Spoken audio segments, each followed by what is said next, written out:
Hi dear friends and subscribers, welcome to the Cricket Happenings with your host Ram. It's good to be with you, but unfortunately I'm still not completely fit. But I thought that let me come on and see how I can do.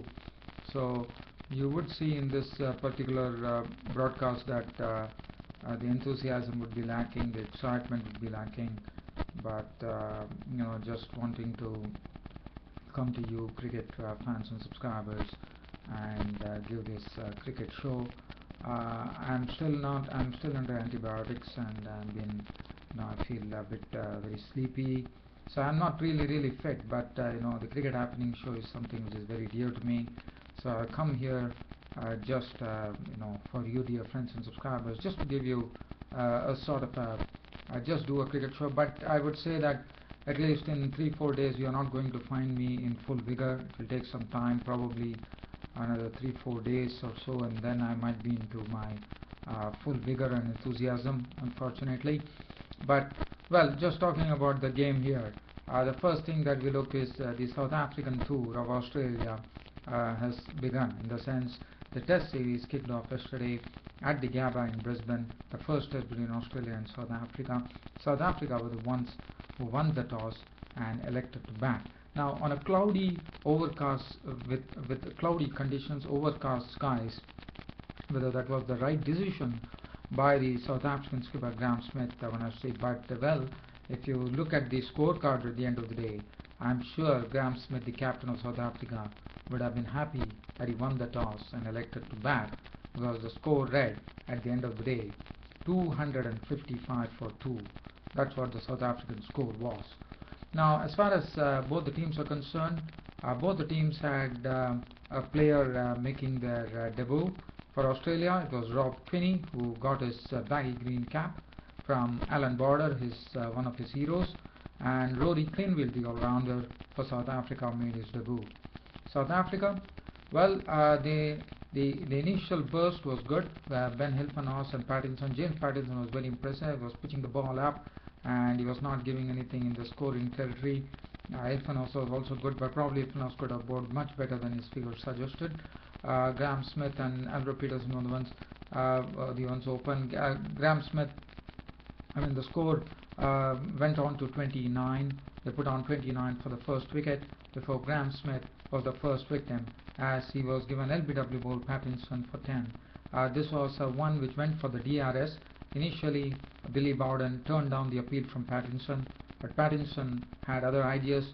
He immediately went to Michael Clarke, the captain, and asked for a DRS, and well, Michael Clarke obliged, and the results were there for all to see, as Graham Smith was the first wicket to go. LBW ball Pattinson, he was a well pitched up delivery, and Graham Smith missed it. He was hit on the back leg, and he was gone. LBW ball Pattinson for 10. That was the first wicket to go for South Africa with the score on 29. After that, it was a very good partnership. Hashim Amla joined in along with Andrew Peterson, and both of them knitted together a partnership, with Andrew Peterson Hashim Amla in the initial stages looking a bit shaky, I would say. He was squared up to a couple of times by James Pattinson. Peterson, well, he looked absolutely in his element. His cut shots were very good to see. His pull shots were, the pull shots were pulled off in a very nice fashion. And Peterson was looking very good with his batting. He was batting straight. He was hitting the ball from the sweet part of the blade. Hashim Amla took his time, but he's more of an accumulator, and that's what he precisely did. He also hit one very good six of the bowling of Nathan Lyon, the right arm offie, and both of them put up a 90-run partnership before Peterson, the only other wicket to go today, and Peterson was gone, caught by Hussey of the bowling of Nathan Lyon, the off spinner, for 64 with 7 fours, and it left Jack Kallis along with Hashim Amla. And after that, there was absolutely no stopping the South African batsman Hashim Amla in one end and Jack Kallis at the other end. In fact, Jack Kallis' innings was much more aggressive than Hashim Amla, because he was not out on 84 with 8 fours and 1 6, whereas Hashim Amla was not out on 90 with 6 fours and 1 6. Well, Kallis played his usual stroke, his stamps, his signature strokes. And Hashim Amla was also looking very good. And as you know, Hashim Amla is in some great form. There's no doubt about that. He has become the another player to reach the 5,000 mark for South Africa. He did it in fine fashion there, and this partnership blossomed to great lengths and took them to close at 255 for 2. So it's already more than 136 runs unbeaten run partnership between Hashim Amla and Jack Kallis. Hashim Amla unbeaten on 90, Jack Kallis not out on 84, and 255 for 2. South Africa would be very happy with the outcome there, even though they won the toss and elected to bat. I thought South Africa would be happy that they put on 255 on the board. The bowling figures: Ben Hilfan, as I said, he could have bowled much better. 20 overs, 4 minutes, none for 53. Pattinson, 20 overs, 4 minutes, 1 for 53. Peter Siddle, the luckless bowler who dropped 2 catches, in fact, one of his own bowling, of the bowling of that was of Hashim Amla, which was a costly miss. Hashim Amla, Siddle, 20 overs, 4 minutes, none for 58. Nathan Lyon, the spinner, definitely showed some signs of bounce, but not really something to worry the batsman. 12 overs, no maiden, 1 for 61. In fact, the South African batsman went after Nathan Lyon. Michael Hussey, 4 overs for 21. And Rob Quinney was pressed into action today on his international debut. 6 overs, 3 maidens, none for 7 for him. So that really tells you that how the South Africans have wore down the Australian bowlers. Now, one thing that South Africa will be going on to the second day, JP Duminy wouldn't be able to take any part because of his heel injury, and he's flying back home. So that is a big blow for South Africa. So they would have definitely wanted JP Duminy to be there in the lower order, but unfortunately he's going to be flown off. So that's not good news for South Africa.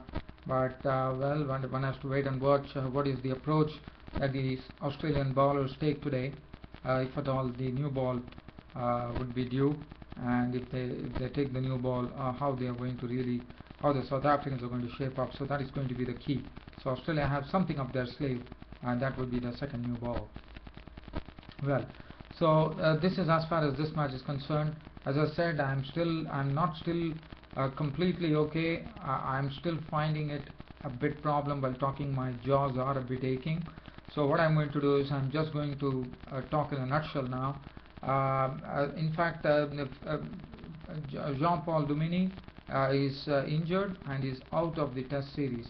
Now, the other news that I have is there is a spinner from Sri Lanka who is going to be tested out. That is he has been included in the Sri Lankan Test squad for the test against New Zealand, and his name is right arm off spinner, 19-year-old Tharindu Kaushal. Now the good thing about it, or the very surprising thing about it, is he has not played any first class cricket and he has been pushed into the team. So definitely Sri Lanka are definitely in a hunt of a very good off spinner, and that's the precise reason they have really pushed him into the firing line, Tharindu Kaushal. And tomorrow we have the 4th one-day international coming up. As you know, Sri Lanka won the previous one by the duck with Lewis, and the 4th one-day international coming up between Sri Lanka and New Zealand, that is going to be played at Hambantota. But Sri Lanka has their own problems. There is no Tilakatne Dilshan in the team. So just let's look at the teams. If at all I have time, I can just look at the teams here. As I said, this is going to be played in Hambantota. What I'm going to see is whether rain is going to follow, because the only thing that is happening as far as the New Zealand West Indies series New Zealand Sri Lanka series is concerned is there has been a lot of rain around. There is forecast, I'm told, in the evening that there is going to be some rain, and the toss will be very important. For Sri Lanka, Upul Taranga, Mahendra Jayawardene, Dinesh Chandimal will play tomorrow, so that will be something which would be good, because Dinesh Chandimal is a very talented batsman.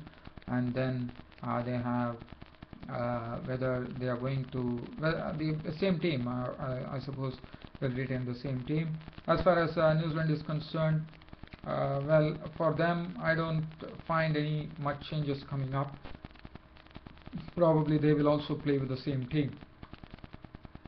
Well, dear fans, friends and subscribers, it has always been a pleasure bringing you this cricket happening show, but as I said, I just tried today just to see whether I am fit enough to give a cricket report.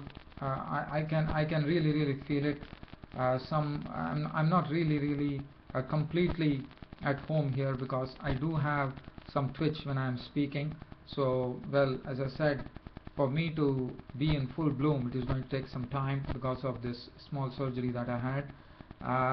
But the other thing is that, well, the Indian team and the Indian team have started preparing for the first test against England. They are going to train for 3 days in Mumbai ahead of the England-India Test series, which is going to begin. And the other news, Haryana versus England 11. Well, I'm not going to go into those details right now because, as I said, I'm not completely comfortable. But just to keep this cricket show going, I thought I will just come and speak to you, cricket dear fans and subscribers. Thanks for your company. Thanks for your patience. Thanks for waiting for me patiently. And well, I know there's not much fizz in my cricket show today, but well, I can only say it's just air coming out because, as I said, I'm not fully fit. But I thought I'll just come and speak to you in a very casual manner. But even though I'm doing it, I still have some pain, so I'm not really fully fit. So sorry if at all you didn't like it, but I just wanted to speak on this cricket show, which I did. Well, that's it, dear fans, friends and subscribers. Hopefully, if at all everything goes well, then you'll see me tomorrow too. Thanks, and you have for yourself a nice day. Thank you.